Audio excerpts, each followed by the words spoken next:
Hello everyone, a very good morning and welcome to Unacademy, a one-stop destination for the English medium civil services aspirants. Before we begin with today's The Hindu analysis, we have a few important announcements. Today, the 14th of Feb, is a very important day for UPSC aspirants. No, I'm not talking about Valentine's Day, I'm talking about Notification Day. Today, the UPSC is expected to come out with one of the most important documents with regard to the civil services examination, that is the notification. The notification not only gives us the number of vacancies, the format of the exam, but it also gives us the syllabus for prelims and mains.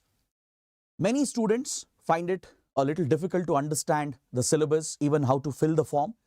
So today we shall have a special session by evening, once the notification is out, to explain the entire notification along with the syllabus, the relevance of the notification, and as well as how to fill the application form.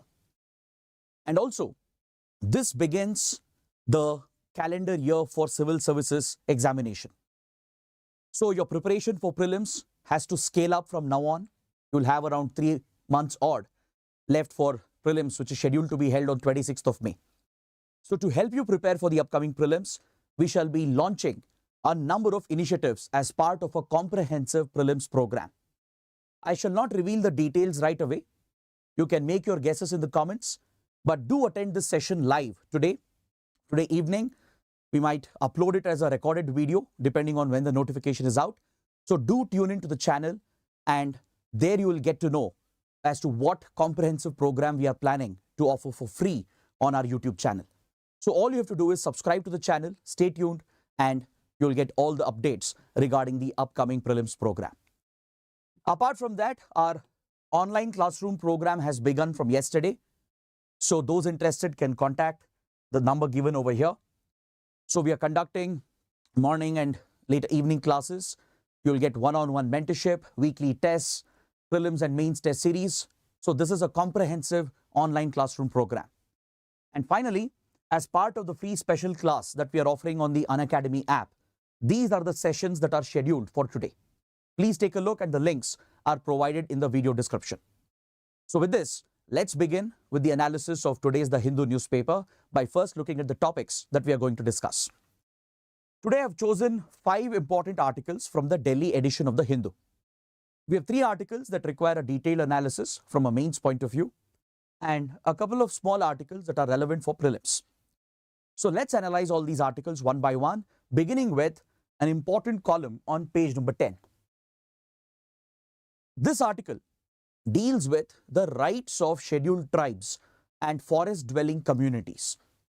The article is talking about the Forest Rights Act and how these rights that are provided through the FRA to scheduled tribes and traditional forest-dwelling communities could conflict with the Wildlife Protection Act, under which we establish national parks and wildlife sanctuaries in order to protect our biodiversity. Because quite often environment conservation and development, they are conflicting, they are at a conflicting path. So the provisions of environmental laws such as Wildlife Protection Act and the establishment of national parks, tiger reserves, wildlife sanctuaries, etc. could conflict with the traditional rights of tribal communities and forest-dwelling tribes. So the article is giving us the opportunity to examine this important issue, which is relevant for social justice and as well as for environment and ecology. So let's take a look at what the article is dealing with, what is the specific issue it is highlighting, and then we'll have a broader discussion on this important topic. This column is focused on a particular protected area which is proposed to be established in the state of Tamil Nadu. Last year, Tamil Nadu government had notified a proposal, and recently, earlier this month, it has brought out a notification to set up a new wildlife sanctuary, the Tantai Periyar Wildlife Sanctuary in the Erode district of Tamil Nadu. So this notification which has been brought out, right, it has set off alarm amongst the scheduled tribes and forest dwelling communities in this particular forest area. Because the fear is that the scheduled tribes that reside in these forest areas, they might lose their traditional rights. They might be relocated, they might be evacuated from here, They might lose their indigenous rights that they have always enjoyed as part of their forest rights. So it has raised concerns about the violation of Forest Rights Act and how this could impact the scheduled tribes which inhabit this particular forested area.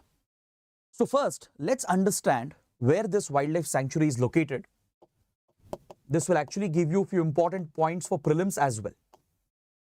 There could be a possible prelims question related to Tantai Periyar Wildlife Sanctuary, where it is located and what ecological role does it play in near the Nilgiri ranges, which is part of the Western Ghats. So please look at the map here. See, this is where the Nilgiri Biosphere Reserve is located. It covers Bandipur and Nagarhole Tiger Reserve and National Parks in Karnataka, the Mudumalai National Park and Tiger Reserve in Tamil Nadu, and the Wayanad Wildlife Sanctuary in Kerala. So essentially the Nilgiri Biosphere Reserve, which is one of the most important habitats in the Western Ghats, it's located at the tri-junction of Karnataka, Tamil Nadu and Kerala. Now this is where the Western Ghats over here meets with the Eastern Ghats. The Nilgiri Reserve and the forests around it at the junction of Karnataka and Tamil Nadu is considered as the point where Western Ghats and Eastern Ghats intersect. So from here, the Eastern Ghats branches out towards Andhra Pradesh, and there are some very important habitats present in this region. For example, you have the Hills in Karnataka, the Malay Mahadeshwara Hills. You have the Satyamangalam Forest Division, which is also a national park and a tiger reserve. Right, you can see Satyamangalam over here. Right, you can see the Malay Mahadeshwar ranges of Karnataka over here. You can see the BRT protected area, Biligiri Ranga Temple, which is a very important tiger habitat as well. So then you also have the Kaveri Wildlife Sanctuary in Karnataka. So this entire stretch is a very important migratory corridor for threatened species such as elephants and tigers. So this is where the Erode district is located. This is Kozhegala of Karnataka, the Chamarajnagar division of Karnataka. So at this critical juncture, a new wildlife sanctuary is being established in Erode in Tamil Nadu, right over here. So it basically connects Satyamangalam, Kaveri Wildlife Sanctuary, the Kozhegala region of Karnataka and the Nilgiri Biosphere Reserve with the Eastern Ghats. So for migration of elephants and tigers, these habitats that I have highlighted is very crucial at the junction of Western Ghats and Eastern Ghats. In fact, UPSC had asked a prelims question on the Satyamangala region, the Satyamangalam region in Tamil Nadu. It had featured as a prelims question because of its importance as a migratory corridor between Western and Eastern Ghats.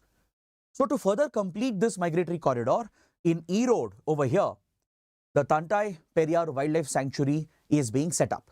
It's a proposal, now it has been notified, and the establishment of this protected area, even though it is much needed for environment conservation, biodiversity protection, this raises concerns for various tribes that inhabit these forested areas. Now across this region that I highlighted, across the Nilgiris and towards Erode, you find many indigenous tribes and forest dwelling communities to be present here. So they have a certain connection with the forest.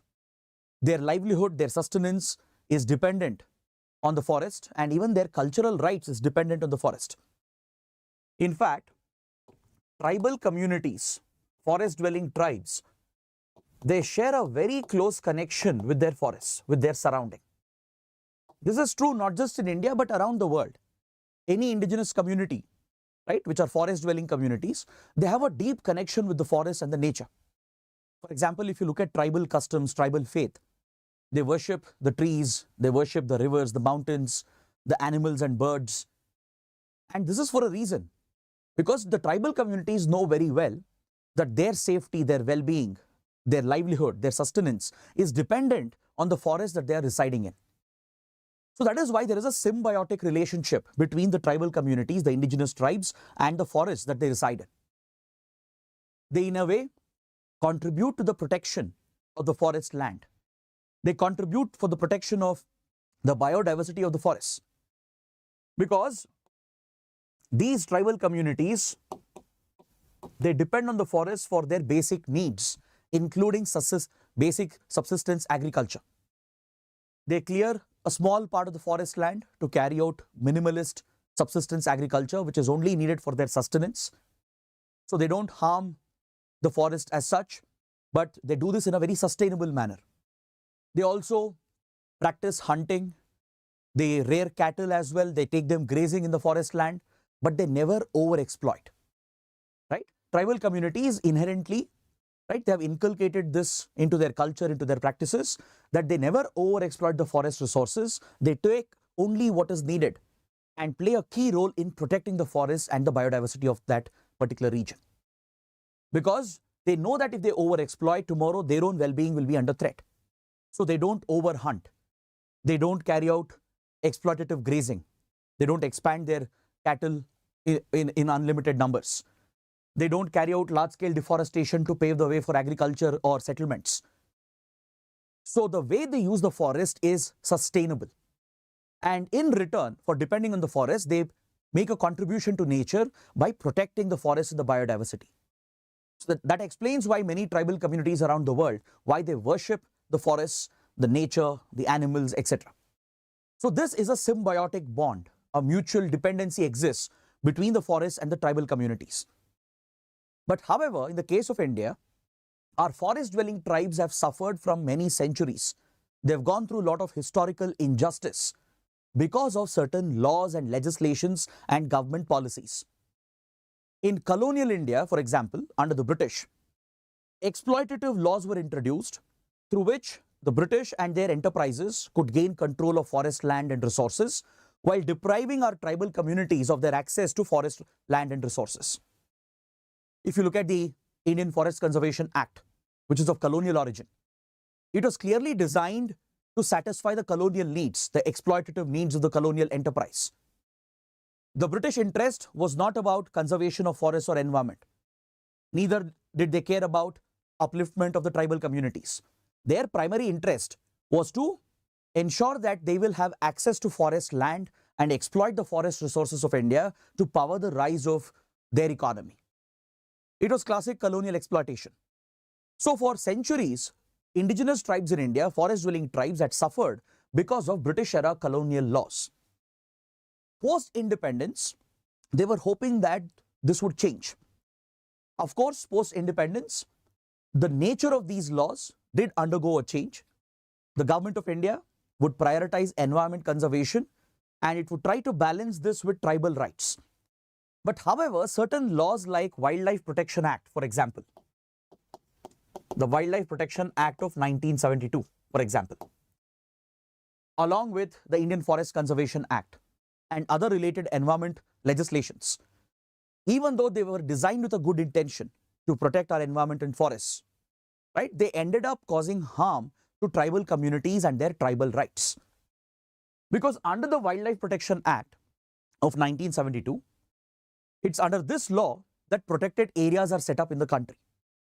When I say protected areas, I'm referring to national parks, tiger reserves, wildlife sanctuaries, etc. So this law provides statutory backing, legal backing to these protected areas around the country, which are designed to protect our forests and biodiversity. But the problem is, when a wildlife sanctuary is set up or when a national park is set up, some of the tribal rights could be affected. How does this happen? Let me explain. See, when a wildlife sanctuary is notified, right, in that wildlife sanctuary, if there are any habitations, any villages present, their rights to move around, to settle and to carry on with their economic activities may not be curbed. Whatever existing activities are allowed, they will continue to be allowed even after a wildlife sanctuary is established. But certain activities can be prohibited in a wildlife sanctuary. For the sake of protecting the forests, the animals and the biodiversity, a few specific activities, few economic activities, including few traditional activities, can be prohibited by the authorities, especially by the district collectorate. In national parks, however, there is a higher degree of protection that is provided. Compared to wildlife sanctuary, national parks enjoy a higher degree of protection, similar to that of tiger reserves. So in a national park and a tiger reserve, when they are notified to be set up, a core area is identified. The core area is crucial for protecting the ecosystem, the biodiversity, and in these core areas, human activities are entirely prohibited, including agriculture, grazing, hunting, and other economic activities, including construction. They're all prohibited in the core zone. And if there are habitations present, villages present, they will be relocated either to the buffer or transition area or outside the buffer transition area. So tribal communities which are dwelling in these forest lands for centuries, they face the risk of eviction. Because of these environmental laws, because of the Wildlife Protection Act, whenever national parks are set up, tiger reserves are set up, from the core zone, the tribal habitations are at the risk of eviction and relocation. This is necessary to protect the forest and the animals, but at the same time, this could compromise the tribal rights, the indigenous rights of these communities. It breaks the ancient bond, the symbiotic bond that exists between forest-dwelling tribes and their forests. So this has been an age-old debate and a conflict in India. In fact, such tribal displacement because of environmental laws has even contributed to the rise of extremist ideologies such as left-wing extremism.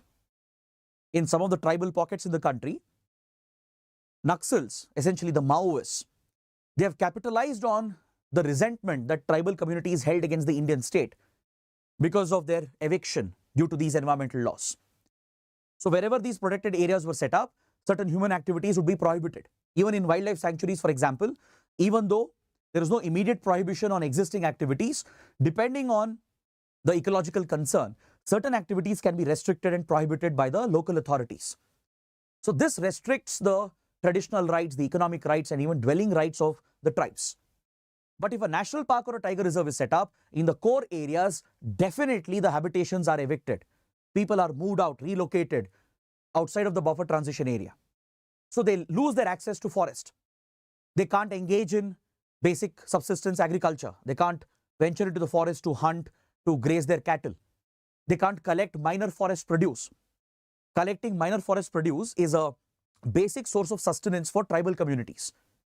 These tribes, they venture into the forest to collect honey, fruits and berries, tobacco leaves, etc. and they sell it in the local market. That is a basic source of livelihood for them. So if these traditional rights are curbed, right, it directly affects the well-being and the stability of the tribal families. In fact, tribal communities also own what we call as indigenous intellectual property or traditional knowledge, right? They have indigenous medicinal knowledge about the medicinal plants that are present, about some of the medicinal properties present in some of the plants, herbs and shrubs found in the forests, and they make use of this as part of the healing process. So today this is recognized as traditional knowledge. It is treated as intellectual property which is belonging to that particular tribal community. So all these rights could be compromised when such environmental laws are enforced on tribal communities.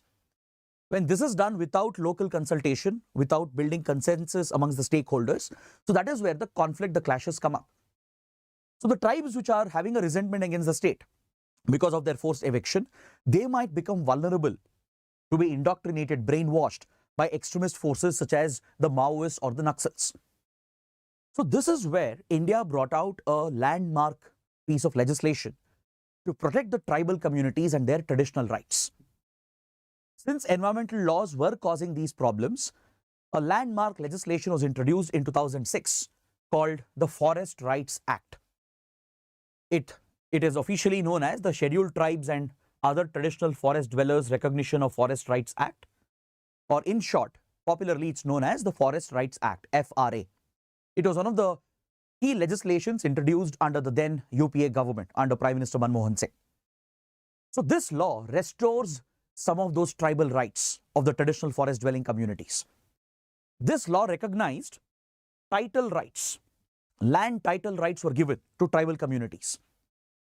So those tribal communities which are indigenous, which are forest dwelling tribes, they would be given title rights over their land. They would essentially be given the right to ownership over a small piece of land where they could reside and even practice subsistence agriculture. They would also be given usage rights to use forest resources in a sustainable, limited manner. This respects the connection, the age-old connection, the symbiotic connection that exists between the tribes and the forests.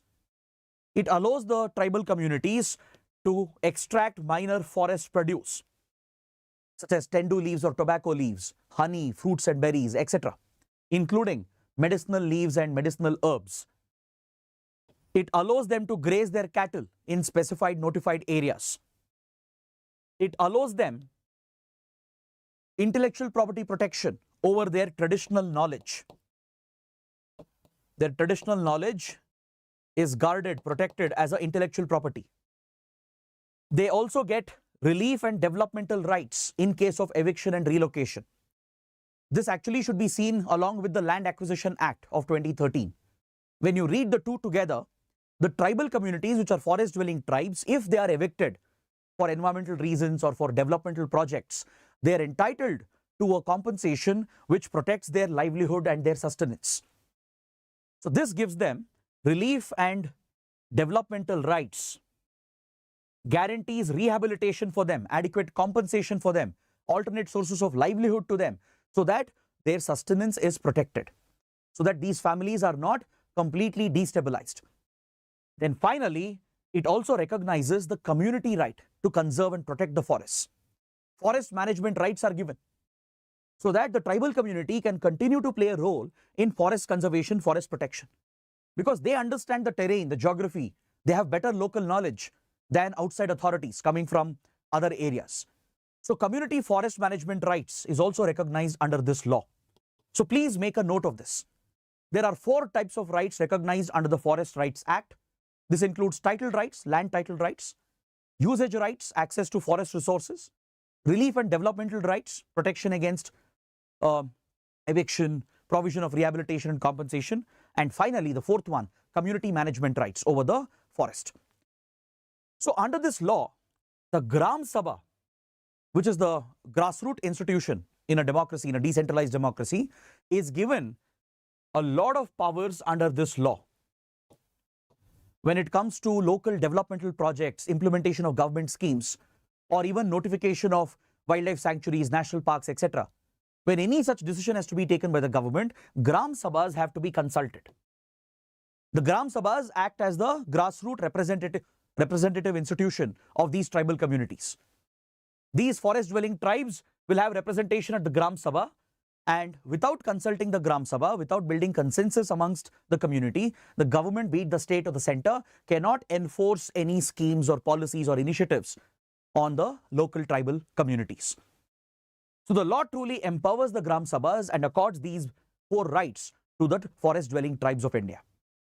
But however, it is often criticized that this law is hampering developmental projects, that Forest Rights Act is affecting environment conservation, because there always exists a standoff between these conflicting issues. So according to the writer, in 1990, the Environment Ministry had notified the conversion of all forest villages to revenue villages. All the forest villages, they were transformed into revenue villages, thus bringing them under the district administration. Even tribal areas came under district administration. The district collector's office would decide upon the kind of rights that these communities would enjoy, these forest-dwelling communities would enjoy. So this had already created an issue for tribal communities, because the district authorities under the district administration, they were interfering with the basic rights, the traditional rights of the forest-dwelling tribes. The Wildlife Protection Act of 1972, which provided for the establishment of wildlife sanctuaries and national parks, had already resulted in many cases of eviction and relocation of tribal communities in India. The law had already caused displacement of forest-dwelling tribes, and it had become a major issue in the tribal belts of India. So when the Forest Rights Act was introduced, it was seen as a major protection for the tribal communities to undo the historical injustice.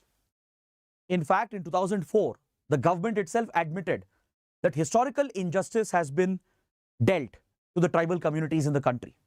In a very important case at the Supreme Court, in the Godwarman versus Union of India case, The Ministry of Environment admitted to the Supreme Court that since colonial times, because of colonial exploitative laws, and even post-independence, due to environmental legislations, tribal communities have been affected.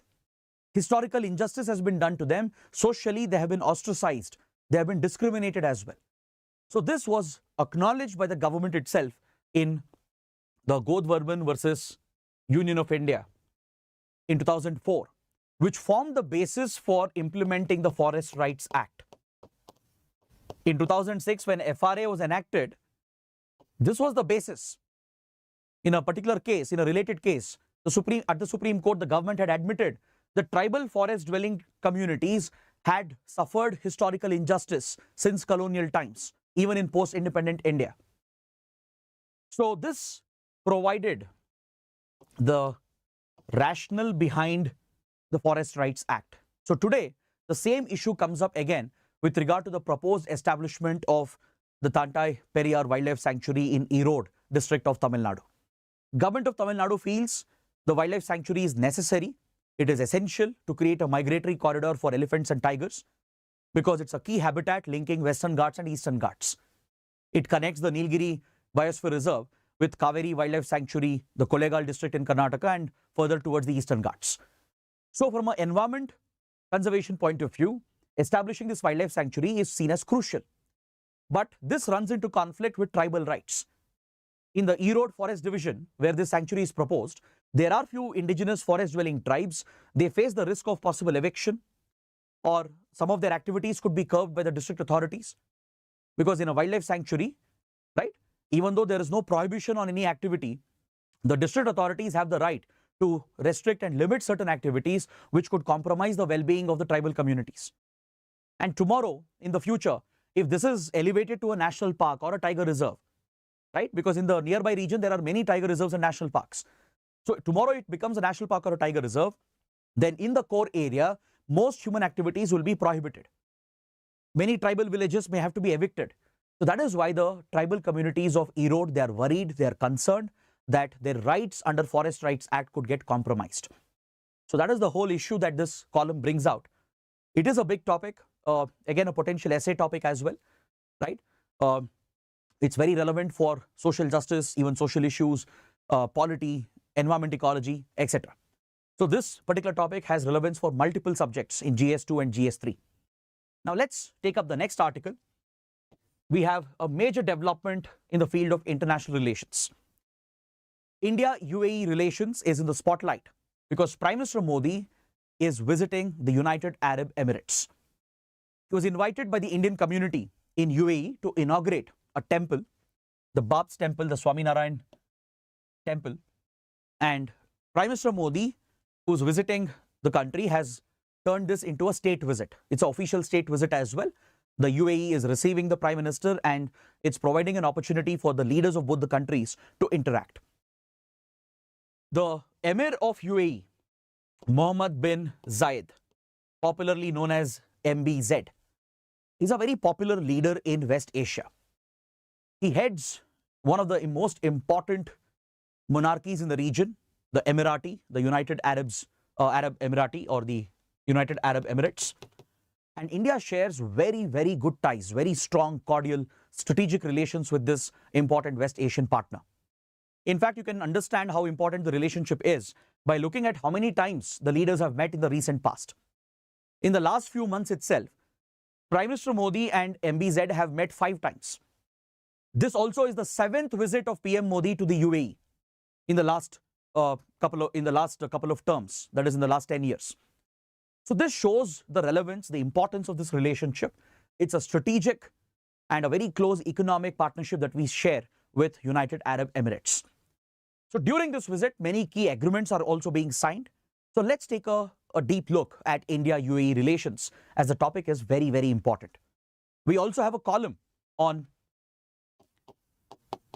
this particular topic written by India's former ambassador to the UAE, Navdeep Suri. So I'm going to merge both the articles and let's have an elaborate discussion on India-UAE relations. Right now, you're looking at the map of West Asia. So this is where the UAE is located. It's an amalgamation of multiple Emirati kingdoms it comes together to form the UAE, the United Arab Emirates.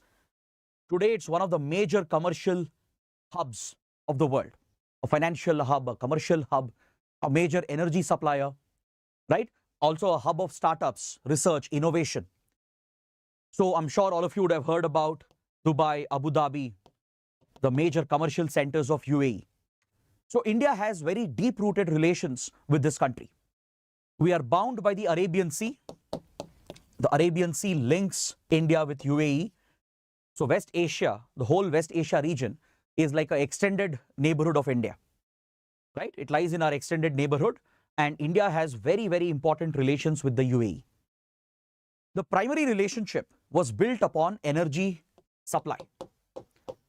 Since many decades, the UAE has been one of the top suppliers of crude oil and as well as natural gas to India. So the UAE has been playing a key role in providing energy security to India. Since many decades, the UAE has been a top supplier of oil and gas, and we have long-term deals between the two countries which guarantees reliable energy supplies from the UAE to India. Also, please note, these energy supplies, they pass through the strategic Strait of Hormuz. They come from the Persian Gulf, crossing the Hormuz Strait, which is a choke point, reaching the Gulf of Oman, Arabian Sea, and then India. This whole shipping lane from UAE to India is a very vital and a very sensitive and volatile region, because there are constant tensions between Iran and its rivals. For example, between Iran and US, Iran and Israel, also between Iran and Saudi Arabia, right?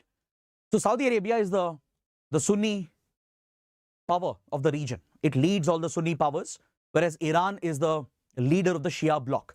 The sectarian divide in Islam, the Sunni-Shia divide, plays out in geopolitics in West Asia as a divide between the Sunni bloc led by Saudi Arabia and the Shia bloc led by Iran.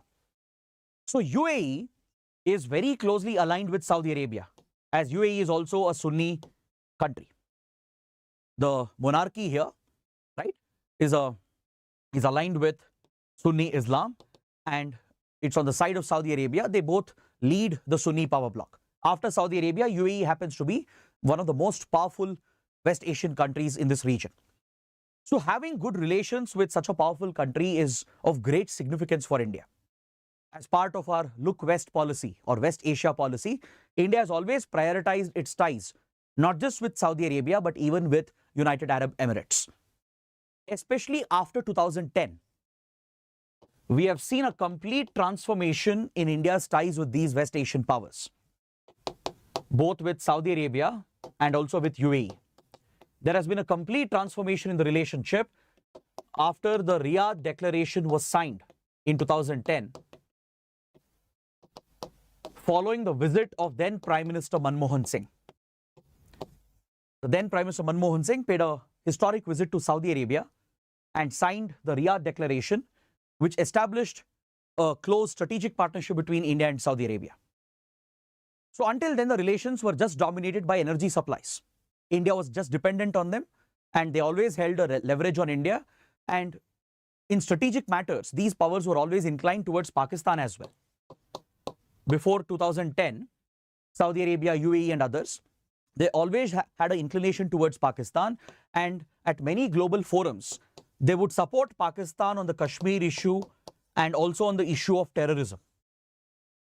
These Sunni powers were not seen to be cooperating with India before 2010.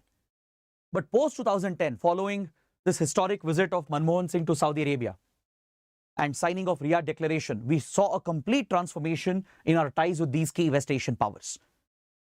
So they started cooperating with India. They built up a strong economic relationship, and today we have a very strong defense and security partnership as well. Because following the Mumbai attacks, the 26/11 Mumbai attacks of 2008, the US was exerting pressure on these countries as well to cooperate with India to counter terrorism. Because Pakistan was using these West Asian countries as a base to execute terror attacks against India, to wage its covert proxy war against India. There were many wanted terrorists who were hiding in these countries under the protection of Pakistan, and these countries weren't acting against it. But following the Mumbai attacks and following the Riyadh Declaration, the transformation was very evident because both Saudi and UAE started assisting India in counter-terrorism. They helped in breaking up many terror outfits like Indian Mujahideen, even many top Lashkar terrorists who were hiding in Saudi and UAE, where they were detained and extradited back to India. So from here onwards, a very close strategic partnership has developed, and UAE and India have truly benefited from this transformation. If you look at the Kashmir issue as well, both UAE and Saudi Arabia have shown a complete transformation. Today, if Pakistan brings up the Kashmir issue at, let's say, United Nations, they don't vote in favor of Pakistan anymore. They abstain from these votes, sending a positive signal to India that they are neutral on these issues. They are no longer aligned with Pakistan. Even with regard to recent terror attacks like Pulwama attacks, right? Today marks the 5th anniversary of Pulwama attacks. So in 2019, on this day when Pulwama attacks were carried out, and later when India retaliated with Balkot airstrikes, these two countries, they condemned Pakistan. Now, this was a major transformation. At one time, Pakistan was their key ally. They would never speak against Pakistan, never bring out Pakistan's involvement in acts of terrorism against India. But after Pulwama attacks, they criticized the acts of terrorism, put the blame on Pakistan as well, and defended India when India retaliated by carrying out the airstrikes. Saudi and UAE said that India has a right to act against terrorism. So that is the kind of transformation that we have seen, and this today translates into very close economic partnership as well. With the UAE in particular, India has built a very close economic relationship, and recently we have signed a free trade agreement, the Comprehensive Economic Partnership Agreement. The Comprehensive Economic Partnership Agreement is a limited free trade agreement that we have signed, and it's been already 1 year since its implementation, more than 1 year. So under this trade agreement, we are providing duty-free access to several exports of both the countries. Almost 100% duty-free access for most of the products, especially the gems and jewelry industry from India, leather industry, furniture industry. They will benefit because India has a lot of exports headed towards the UAE. Just like we import crude oil and gas, etc. from UAE, we also export a lot of commodities. In fact, UAE is our third largest trading partner after China and US. The UAE is also one of our top export destinations for India's MSME industry, for India's agriculture sector, right? And even the IT software industry. The UAE is a very big export market. We export a number of commodities and services to the UAE. So there is a very, very strong economic relationship. It's the third largest trading partner for India and one of the top export destinations. Plus, it is guaranteeing our energy security. It has helped in filling up the strategic petroleum reserves of India. The other day, we spoke about the strategic petroleum reserves of India, right? So UAE has helped India to fill up the strategic petroleum reserves with a reliable and cheap supply that guarantees our energy security. And today, the UAE is also looking at establishing a Bharat Mart at one of its most important economic zones. In Dubai, you have the Jebel Ali Free Zone area, which is like a special economic zone. It's an industrial cluster, a major trade hub in Dubai. And over here, the Bharat Mart project has been taken up. Over a very large area, several stalls are coming up where Indian MSME industries can feature their products, be it the automotive industry, the textile industry, right, gems and jewelry industry. All these industries will get representation. They can set up their stalls at this popular free zone area, and they can find new customers, new markets through a better display of their products. So UAE is allowing this project to come up, the Bharat Mart project, where a dedicated stall will be given to Indian companies, the MSME industries especially. They can fully benefit from the Comprehensive Economic Partnership Agreement. As most commodities have duty-free access, you will definitely witness a major jump in our bilateral trade volume. In fact, because of the SEPA agreement, we have already seen around 16% increase in the trade volume in the last 1.5 years. Along with that, UAE is a major source of investment. The Abu Dhabi Investment Authority, which is a sovereign fund of the monarchy, right? It's rich with petrodollars. By selling oil and gas, they have accumulated massive amount of foreign exchange, and they would like to invest this in attractive destinations like India. So in the last 15 years, UAE and even Saudi Arabia for that matter, they have looked at India as a very lucrative investment destination. They're very interested in India's infrastructure sector, petrochemical sector. Indian startups as well receive a lot of funds from sovereign funds like Abu Dhabi Investment Authority. So it's looking to set up an office at the Gift City in Gujarat to drive the next round of investments into India. So it's a major source of FDI. It's one of the top sources of FDI into the country. Is that clear? And India-UAE also have very close defense relations. We have very close security and defense relations. We even conduct joint military exercises. I'll not give out the name of these exercises. That is for you to find out. It's a small exercise for you. Please find out the names of the joint military exercises between Indian Armed Forces and the Armed Forces of the Emirati. Please find that out and mention that in the comments below. We are also looking at joint research and development projects in the field of artificial intelligence, in the field of climate action, clean energy. In fact, UAE is diversifying into the clean renewable energy sector, which is crucial for India as well to achieve a clean energy transition. So India-UAE have a close partnership in all these domains of research and innovation, climate, critical emerging technologies like artificial intelligence, clean renewable energy. And we are also collaborating with regard to space technology. India's ISRO and the new age private startups, space startups in India are collaborating with several startups and tech companies from the UAE in the space domain. So extensive collaboration has come up between the two sides. We are also looking at cooperation in the civilian nuclear domain. The UAE is interested to set up civilian nuclear reactors in the future to produce clean electricity. So India could be a partner which could provide nuclear technology and material to the United Arab Emirates. So across several sectors and domains, critical partnership has developed between the two sides. That is the underlying point.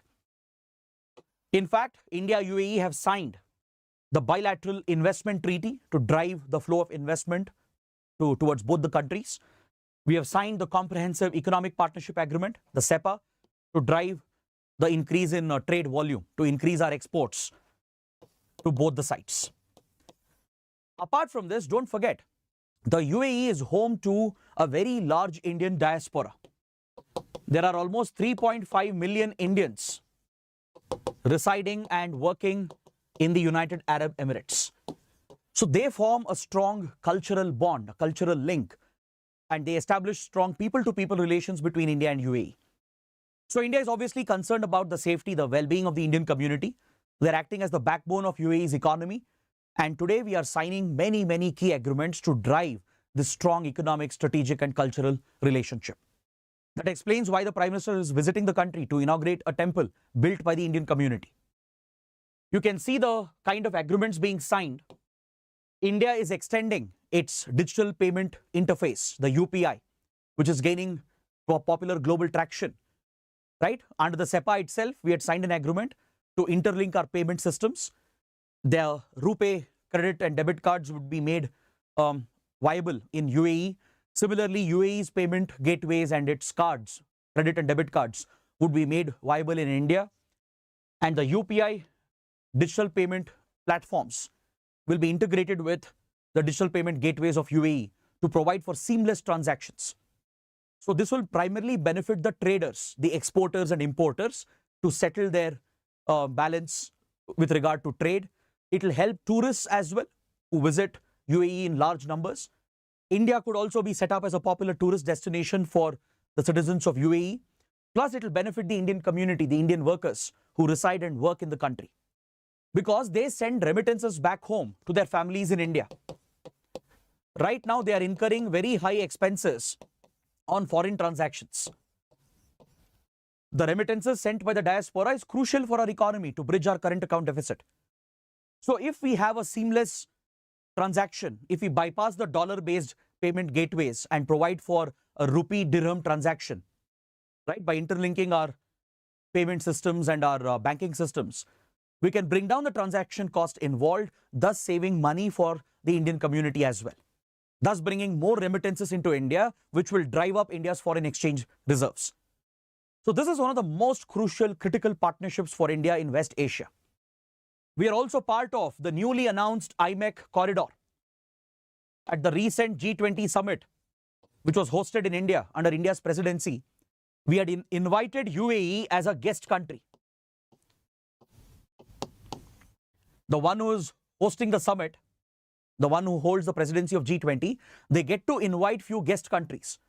India had invited, I think, around 9 guest countries, and one of them was the UAE. That again signifies the partnership between the two sides. Recently, MBZ, the Emir, visited Gujarat to attend the vibrant Gujarat summit. Right? UAE has promised to make big investments in the gift city, which has come up as a major financial and investment destination in Gujarat. So this clearly shows the close bonds that exist. So at the G20 summit, under the leadership of the United States, a major connectivity corridor was announced, which involves India, UAE, Saudi Arabia, and as well as Israel, potentially Jordan, connecting all the way with Europe, Greece, France, Germany, and others. They're all part of the proposed IMEC corridor. It revives the ancient trading route, the ancient spice route that linked India with Europe via West Asia. So it can help us bypass the choke points present over here around Red Sea. Across the Red Sea, there are 2 major choke points. The Suez Canal here in Egypt is a choke point, and the Bab el-Mandeb Strait. Bab el-Mandeb Strait is a choke point over here. It's a narrow opening to the Red Sea. Right now, shipping between Europe and Asia, and India particularly, is heavily dependent on the Red Sea route. As you all know, this shipping route has been disrupted and threatened by the Houthis of Yemen, who have been targeting ships ever since the Gaza war broke out. By claiming to support the Palestinian movement and by claiming to support the Palestinians in Gaza, the Houthis, who are basically a proxy of Iran, right? It's a militia that is sponsored by Shia Iran as part of its regional rivalry with Israel. This particular militant outfit from Yemen has destabilized shipping across the Red Sea by targeting multiple commercial ships across Bab el-Mandeb and Suez Canal and Arabian Sea. So this sea route is becoming unviable day by day. So it's very important to think about these future corridors as well. So India, UAE are partners in this, and our defense partnership will be crucial to stabilize these waters. Given the volatility in the region, right? Given the presence of piracy, the attacks by Houthis in the region against commercial ships, and other regional tensions prevalent here, our defense partnership, especially between the Indian Navy and the Navy of UAE, is critical for ensuring maritime security across this region. So this explains why this partnership is so important. So in this visit, many other agreements are also being signed for port infrastructure development, investment promotion, and even a power trade agreement is coming up. India's future ambition is to create these transnational power grids, to set up a South Asia power grid, link this with the West Asian power grid. And we have much bigger ambition under the One Sun, One World, One Grid project to create a global transnational grid network to share clean and renewable energy between countries.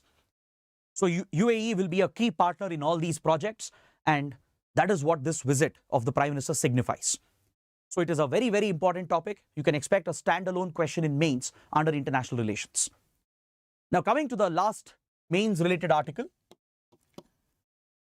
we have a column on page number 9, and the writer is examining India's manufacturing sector. Is mainly focused on industrial growth and development and its potential to create jobs, the potential of industries to provide for employment in India. He is basing his argument largely on one of the theories proposed by Raghuram Rajan, the former RBI governor and a top economist. Raghuram Rajan, he recently brought out a book with another co-author. The book is called Breaking the Mold, Reimagining India's Economic Future. In this book, which has acquired a lot of critical acclaim, Raghuram Rajan has a suggestion for India, for the Indian economy. He has suggested that India should skip the focus on manufacturing sector, that's on industries, and we should directly make a jump from agriculture to services. This is one of the suggestions offered by Raghuram Rajan to ensure that enough employment is created for people in the country. Given India's demographic dividend and its large population, Raghuram Rajan says in this book that India has failed to capitalize on the second phase of its economic growth. Usually in any economy, right, agrarian economies, they slowly transition into industrial manufacturing oriented economies, right? You see a major shift happening where most people from agriculture, they move out into industries, factories and manufacturing to find jobs. This results in a manufacturing boom. And then on the manufacturing base, the services industry is built. Education, health, legal, financial services, IT, etc. Right? Even hospitality, tourism. The services sector gets built upon a strong manufacturing base. So this is a general transition that happens in any economy when they are industrializing and when they are developing. So traditional agrarian economies become manufacturing economies, creating large-scale jobs for the masses. Even those with limited education, limited skills can find jobs in manufacturing because it is labor intensive. Right? You do find low-skill jobs. People even with semi-skills, they can find opportunities in industries, in small micro-industries. And that is what creates the potential for mass employment opportunities. Then after this phase, a country will transition into the services sector, where high-skill jobs are opened up, right, which requires high-level education, higher education with high skills. And this is where the high-paying jobs are created in the services industry. So this is the general transition that you see in most economies, in most developed industrialized economies. But in the case of India, the transition has been very different. This economic transition story of India is very different. If you look at India's economic transition, most people are still employed in the agriculture sector. Post-independence, close to 70 to 80% of India's labor force was employed in agriculture. Now it has come down to around 58 to 60%. So majority of the people in India are still related or dependent on the agriculture sector, on the rural economy. Ideally, we should have seen a transition happening into manufacturing. But in manufacturing, our industrial growth has stagnated under 20%. If you look at the number of people employed in manufacturing, it's less than 20% and it's remained at that number for a number of decades. But we have seen a major jump happening in services, especially after the LPG reforms. After liberalization, privatization and globalization, India saw a major jump in the services sector. Today, a large number of people are employed in the services industry. Right? So we have largely skipped the opportunity to create mass employment in manufacturing, and we have directly transitioned to high-skilled jobs in services. Now that has become the strategy of the government as well. Now this is a huge bottleneck according to the writer. The writer doesn't agree with Raghuram Rajan's suggestion. Raghuram Rajan has said that we should give up our manufacturing dream, our industrialization dream. We should directly focus more on services. That's what Raghuram Rajan argues in his book. He says that India has missed the boat because to create mass jobs in manufacturing, we needed better infrastructure. We needed more focus on industries to deeply industrialize the Indian economy. So this is where low-skill employees could have found jobs easily, driving our industrial manufacturing growth. If you look at other manufacturing powerhouses like China, for example, or other Southeast Asian countries, right? They've all transitioned from agriculture to manufacturing by creating a large industrial base. They focused on skill development. They delivered basic skills like electrical skills, plumbing skills, welding skills. So even with low education and basic skills, people found jobs. Mass jobs were created, especially in MSME sector, micro, small, medium enterprises. This is where the potential exists for mass employment creation. But in India, this opportunity has never been leveraged due to poor industrial policies, due to poor infrastructure. Our manufacturing industrial growth has stagnated according to the writer, and number of people employed here is largely stuck under 20%. Even today, majority of Indians are still in the agrarian rural sector. And the second biggest sector right now is services, which accounts for more than 30% of our employment. But the problem here in making a direct transition is that you need higher levels of education, higher level of skills to create jobs in services industry. For example, to become a banker, to become a IT software engineer, to specialize in, let's say, teaching or in legal skills, in financial skills, you need high levels of education. You need higher levels of skills. Even though it's a high-paying sector, people find jobs here. It is limited to urban Indians and those who have access to higher education, right? But what about the masses? So the writer is saying, if you follow Raghuram Rajan's suggestion, right, then the problem is we might leave out a big chunk of our population which doesn't have higher education and which doesn't have high skills. Only a segment of Indians, largely urban Indians, well-educated Indians, who have access to higher education, who can afford higher education, they will transition to services. They will easily find high-paying jobs. This might be good for the overall economy, but it will not benefit the masses. It will not help push our farmers, our rural population outside of agriculture into manufacturing, into industries. Mass employment will not be created. In India also, there is a culture where we look down upon some jobs in the factories and industries, like the job of an electrician, job of a plumber, a welder. These low-skill jobs are looked down upon in India. That's a cultural norm, right? So writer is saying that we have to beat these cultural norms and we have to focus on manufacturing if we have to create mass employment. Especially if we have to move out a large population from agriculture and shift them towards job opportunities in cities and towns, then the only option is to create mass employment in industries.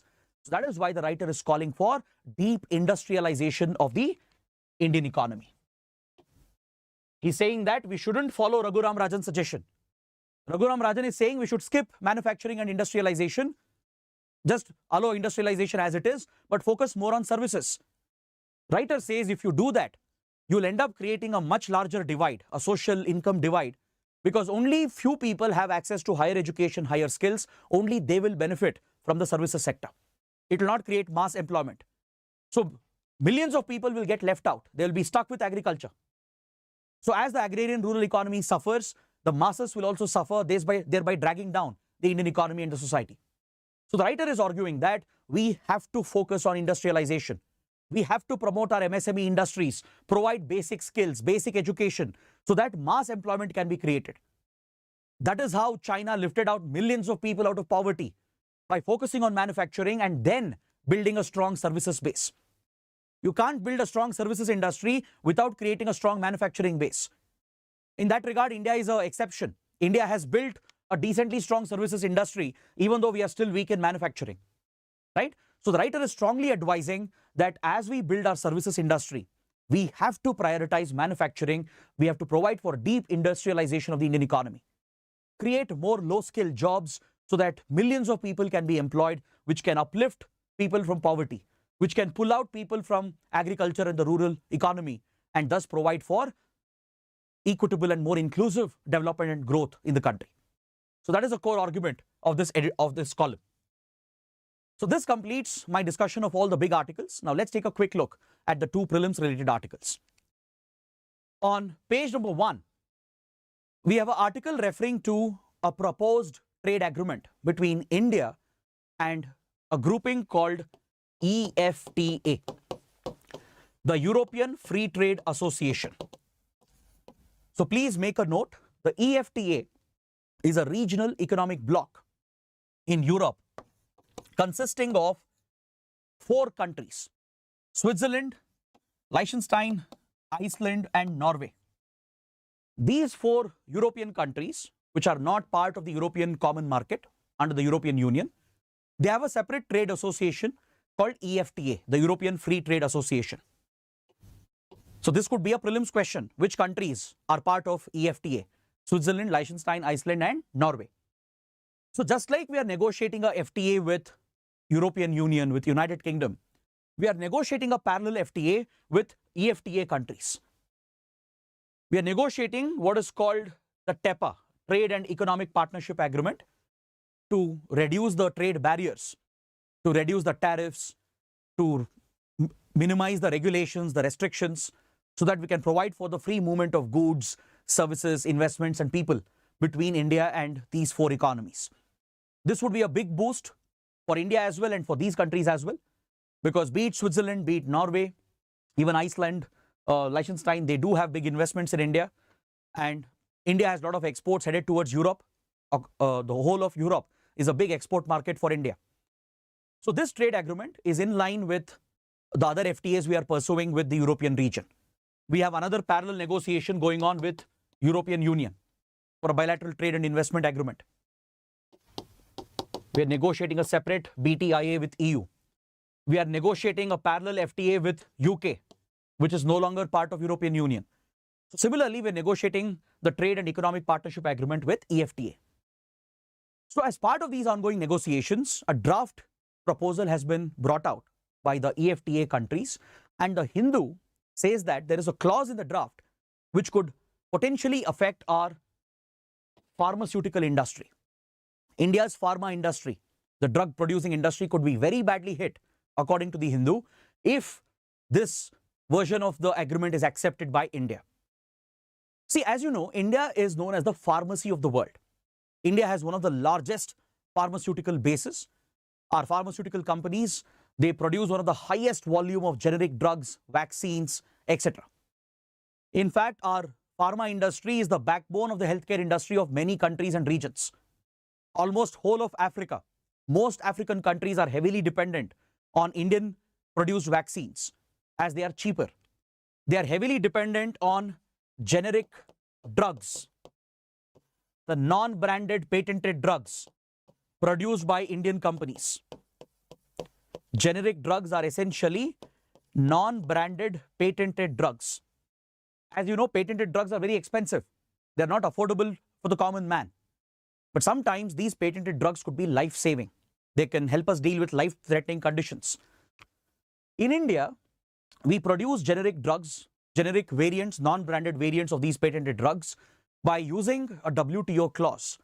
Under the WTO, there is a provision called compulsory licensing, where the government of India can issue compulsory license, which allows our domestic pharma industry to produce the non-branded version of patented drugs as well. Is that clear?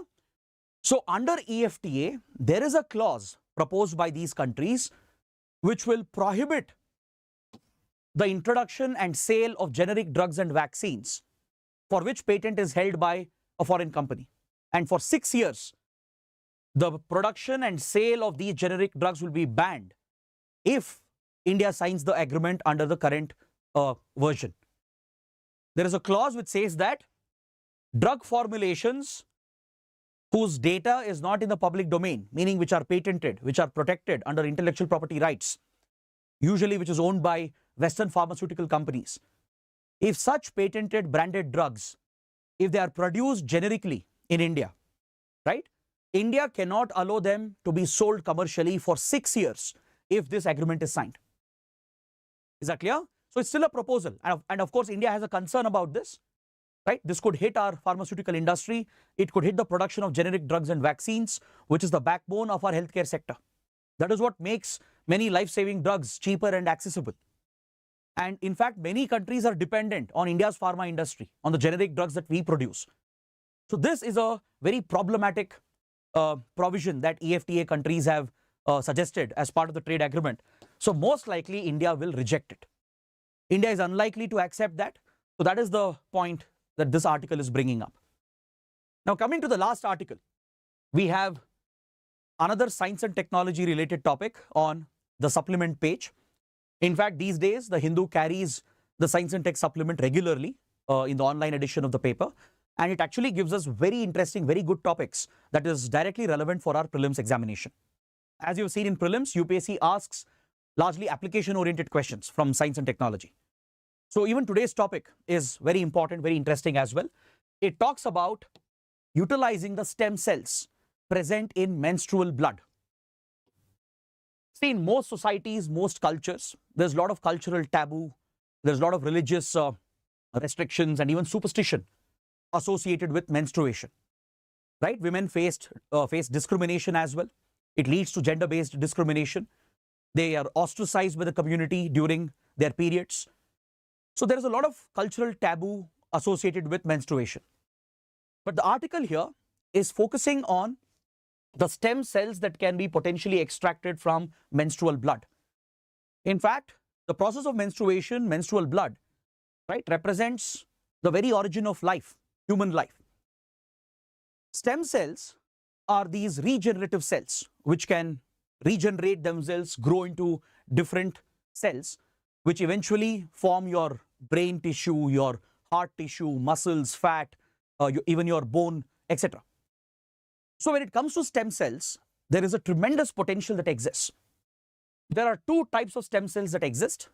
You have embryonic stem cells found in the embryo, the human embryo, or embryonic stem cells, and you have adult stem cells found in adults. Embryonic stem cells are easily accessible. If embryos are donated for science, especially the extra embryos that are made in IVF treatment, in fertility treatment, right? So fertilization is carried out between the sperm and the egg. Multiple embryos are produced before they are implanted. So some of the embryos might go waste.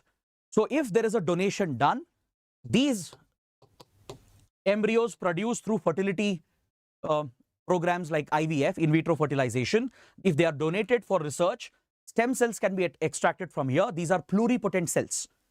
What do you mean by pluripotent? Pluripotent means it can transform into any other body cell. Some of the cells will contribute to brain tissue formation, skin and muscle formation. Some contribute to the development of neurons. Some specialize to become your liver cells, your heart cells, etc. So embryonic cells are not easily accessible. It's not easily available for research. There is a very limited availability. But when you come to adult stem cells, problem is they're very hard to extract and they're not pluripotent.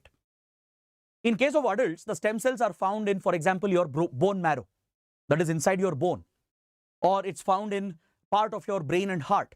So it's very hard to extract them. The process is very complicated, right? And they are not pluripotent. They are not completely regenerative, and they're not easily accessible as well. They can't transform into other cells for regeneration. But however, there is another opportunity available, another option, that is menstrual blood. During menstruation, what happens?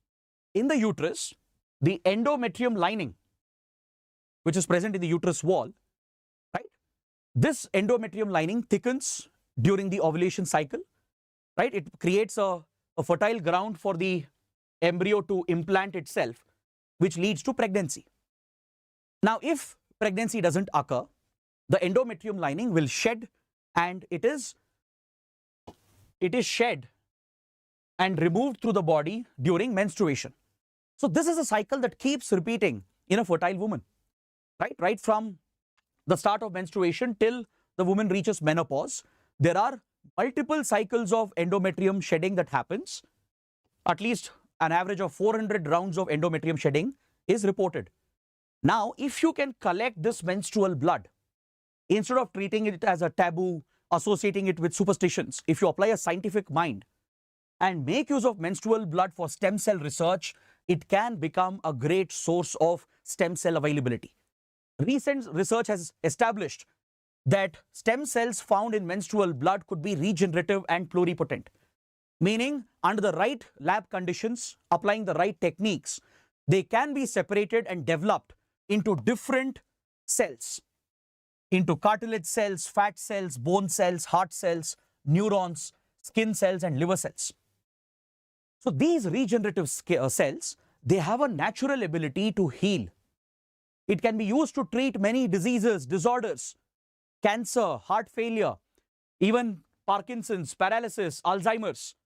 Many such diseases, disorders, and health conditions can be treated through stem cell research. Of course, there's a lot of controversy around stem cell research as well. There are a lot of ethical questions that come up. But however, menstrual blood can be a great source for accessing stem cells, and possibly they are pluripotent, just like embryonic stem cells, right? So the embryo takes life at the very same place in the uterus, at the endometrium lining. So this endometrium lining, which sheds every month during the menstrual cycle, is a great source of stem cells, and that is what researchers have come up with. So in adults as well, there could be an easy way to access stem cells. Instead of taking it from difficult places like bone marrow or brain, which is not sufficient and very risky as well, menstrual blood is an easy way to collect stem cells for research, and potentially they can be transformed into other regenerative cells. They can be made pluripotent, and this provides a great opportunity in medicine to find treatments for different diseases, disorders, and conditions. So that is the key topic that is brought out through this article. So with this, I bring my discussion to an end. Please note, we have a subscription program and 50% flat discount is available, not just on the English course which has started, but even on the Hindi and English courses which are beginning. So for further details, you can contact us, and it's a limited offer. So please ensure you take the full benefit of this discount period. Now, please take up the mains practice questions. These two questions are based on what we have covered at the start of today's discussion. Please write a detailed answer, and this helps you in improving your answer writing skills. So that is it for today. Thanks for watching. I hope you guys have liked it. If you did, do let me know with your comments. Press the like button and do subscribe to our channel. That is it. I'll see you tomorrow. Good day.